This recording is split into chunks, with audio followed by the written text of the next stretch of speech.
I know that you got stuck in it this morning. The traffic jam was as big as 20 kilometres long. It is unbelievable out there. Well, Mark Scope told me his wife was still sitting in a taxi, and that was half an hour ago, and still couldn't get in. So, it's a big crowd. All right, will we see Garth Tander's very first V8 Supercar career win? We'll wait and see. Green flag from the rear of grid.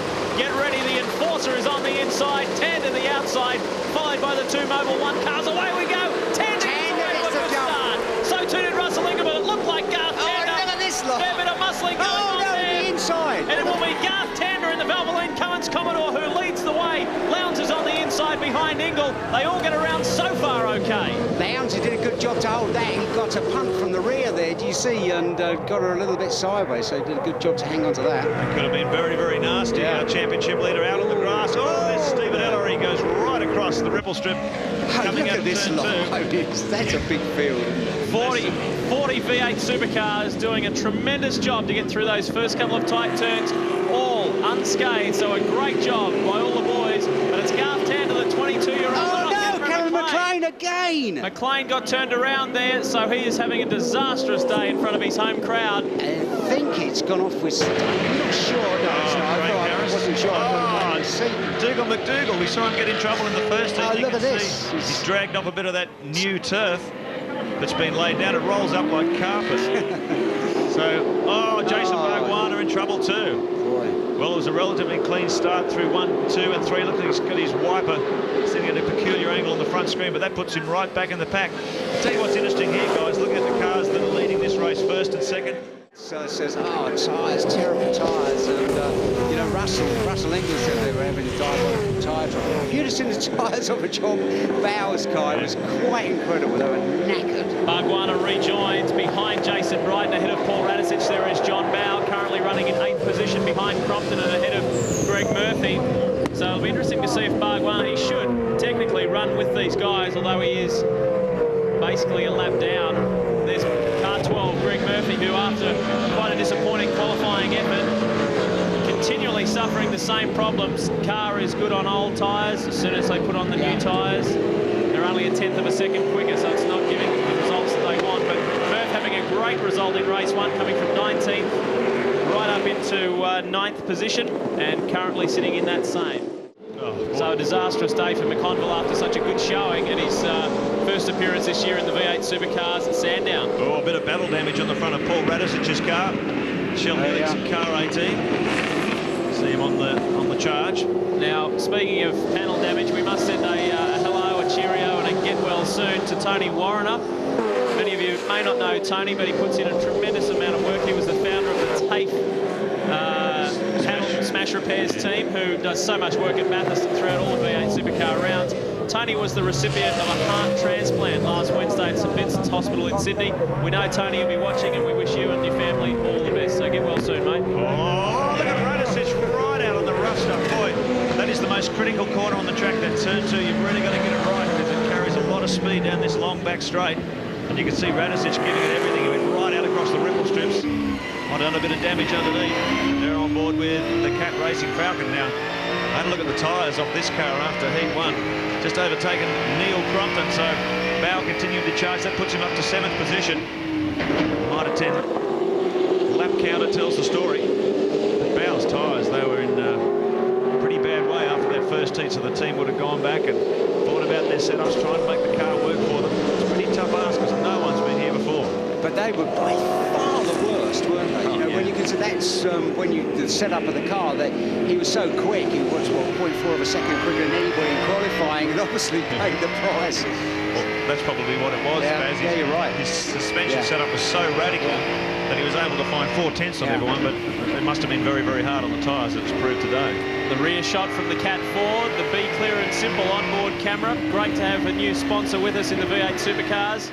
For how much longer will Radicic slip on by, and John Bow coming up all the time. Crompton back in 8th, Murphy 9th, Larkham holding steady in 10th. Ellery is 11th, and Stephen Richards has worked his way up into 12th position at the moment. But this is the battle, Radicic versus Jason Bright, the Shell Helix Ford and the Pertec Ford. Here comes Radicic. 250 kilometres an hour as they brake hard for this very tight turn 3 at the end of the back straight. Oh, that's going a bit close. He was on the outside there before. There's no way around the outside, but you've got to try every way you can. You know, they're pretty evenly matched. And let's have another go down here. Yeah, it's just no room though, really, when you're pretty evenly matched. Unless you know, out the double right-hander onto the back straight, you get a good run out of that and can just get some more speed and get alongside. But you've got to be alongside at the inside, not the outside. Well, the podium finish, the third place at Sandown by Paul Radicic, gave a breath of fresh air into the Shell Helix team and a much-needed morale boost. So another good result here will do that team wonders, that's for sure. Well, Tander's doing an England. He's got 1.4 seconds on Russell at the moment. 1:11.24 for our race leader, England 1:11.44. Lowndes equaling the pace of the race leader. So those top three very, very close. Scapes in there too. Boy, look at that top 7 cars, all within tenths, maybe hundreds of each other. And look at Lowndes trying to find a way past the SLX Commodore. And Ingles really got the jump on him here.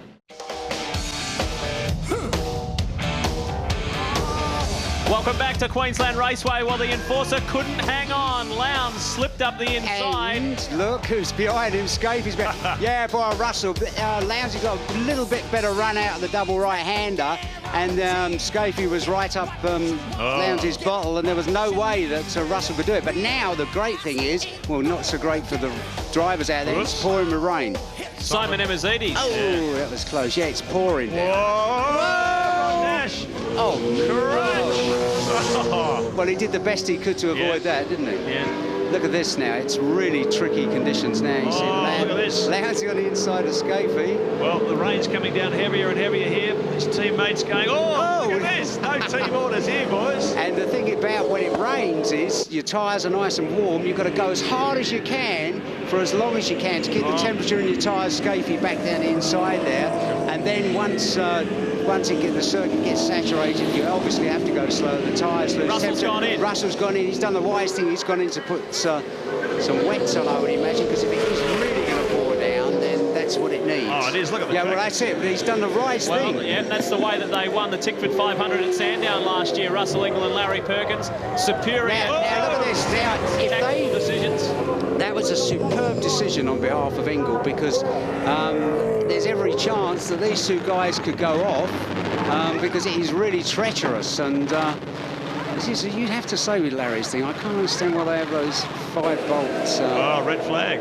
Well, the race has been stopped. Obviously the officials, I'm not sure, everyone out there on slick tyres, and the rain hit so hard, maybe they thought it was too dangerous a situation. Yeah, but I have to say, hang on a second, in my opinion, they should just left that the way it was. People can come into the pits the way Ingall has. He was the wise guy. He's straight in, whacked the wets on, and I think that's unfair to Ingall. Oh, poor old Garth Tander won't be feeling so great at the moment after having a handy buffer over the 2 Mobil 1 boys. So a red flag situation here at Queensland Raceway as the rain buckets down after a great first race weather-wise. Now, this was the prediction for the entire weekend here just outside of Ipswich for rain. We were quite fortunate earlier today, but not the situation at the moment. Well, that says it all, doesn't it? There's the whole red flag out there stopping the race, and you'd have to say that I wouldn't think that Russell, Russell shaking his head, he wouldn't be happy. You know, he was the guy that had the bottle. He came in to change onto wet tyres, and basically they've stopped the race. That's a shame. Well, plenty of action from Queensland Raceway today. Round 7 of the Shell Championship Series as a furious Russell Ingall sits in his car. We'll be back on the other side of this.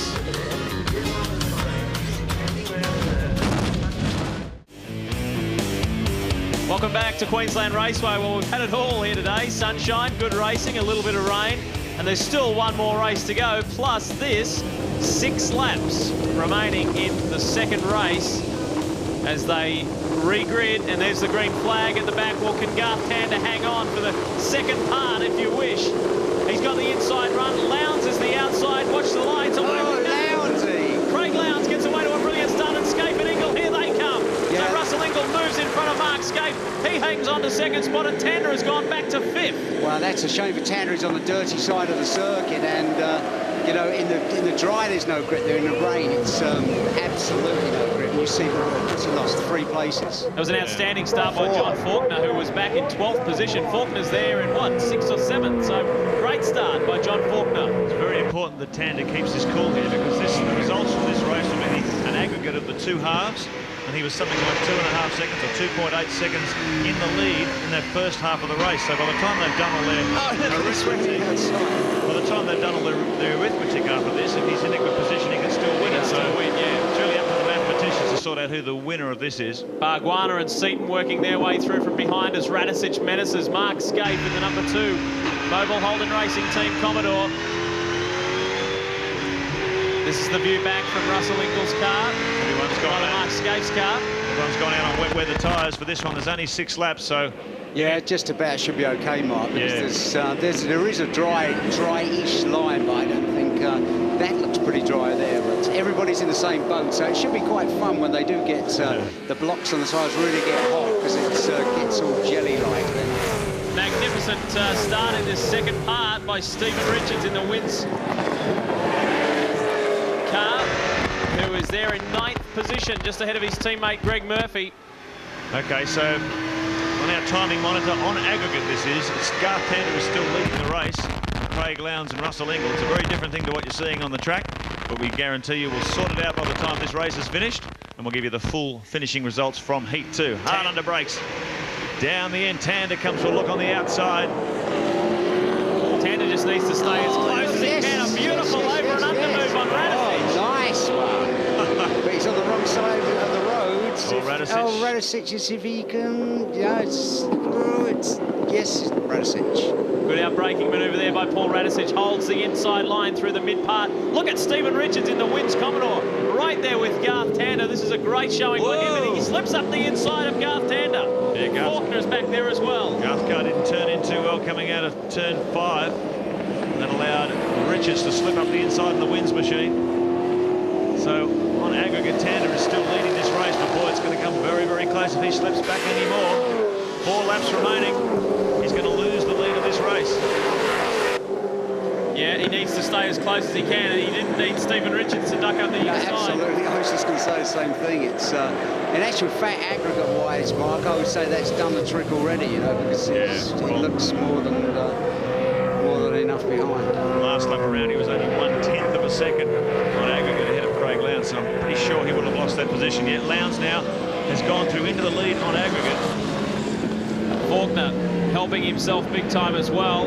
He has gone up, moved up 1 position better into 11th. As Radicic still there with Scape. So the good start by the still sponsorless John Faulkner has helped him 1 position better. So time running out. Paul Radicic still trying to make a move on Mark Scape. And Radicic the top of the Ford runners at the moment, and behind him Bow and Bright as we look forward to round 8 of this year's Shell Championship Series from Melbourne's Calder Park, and we'll see you there a few weeks' time on July 25. Still, this is on aggregate. Lowndes leads Tander. Although Tander well back in terms of on the track. There he is there in the Valvoline Cummins Commodore. He's got back on Stephen Richards. And now chasing out after Paul Radicic. Yeah, that puts Tander into 2nd position, 1.4 seconds behind Lowndes on aggregate. Keep in mind this is a race split into 2 halves because of that rain shower. So 3 laps remaining. We're getting some great pictures out of the back of Mark Scape's Mobile Commodore. I think we might see something here, Mark, because I know that it looks like Paul Radicic is really getting impatient, and he's still on the wrong side, really. Yeah, Scape's beautifully positioned as they brake hard. Very frustrating for Paul. 250 k's right down to about 70. So they come out of the... Tander's got him. Radicic had a terrible exit from that corner. Tander up the inside of the Valvoline so. car. No, I think Radicic will have it because of the proper side of the road, on the left-hand side, yes. Similar situation that Tander found himself in earlier with Paul Radicic heading into the mid part of the Queensland Raceway circuit. They head up into that loop in the centre and then back down to the 2nd very tight hairpin before the run onto the main straight. We're running out of laps in this very quick sprint. So on aggregate, Garth Tander has gone, oh geez, it's constantly changing. We might leave this final result sheet until these cars cross the line, because it's constantly changing depending on the gaps these cars had in the first part of this race. So we'll just call it as they are on the track at the moment and let the mathematicians sort that one out. Oh, look at that big slide. Oh, that's it. The tyres are really getting hot now. Oh, look, everybody hanging around now. This is great stuff. 2 laps remaining. Looking at these big... And the more they slide, the more the hotter the blocks get, and the more sort of, it's like driving a bowl of jelly with a steering wheel. When they really get hot, you see them, they come out of a corner and the thing will wobble from side to side, and that makes the problem even worse because it heats the blocks up even more then. Well, I've always said, look at it. I've always said these cars should race. Now look. Paul Radicic couldn't quite get through there on Mark Scape again. Well, talk before this event that this may be a repeat of Darwin because the Mobile Holden Racing team didn't have any previous data from the Queensland Raceway. Well, it's proving that's not the case, with Craig Lowndes doing a terrific job out in front. Mark Scape not too far behind either, but he's being hassled. Here comes Tander again. The run on Paul Radicic, he goes to the outside. Now he's trying to get himself on the right side for this run into the middle, but he's got a long way to catch up on Radicic. One more lap left to run in race 2, round 7 of the Shell Championship Series. And Radicic goes up ahead of Mark Scape.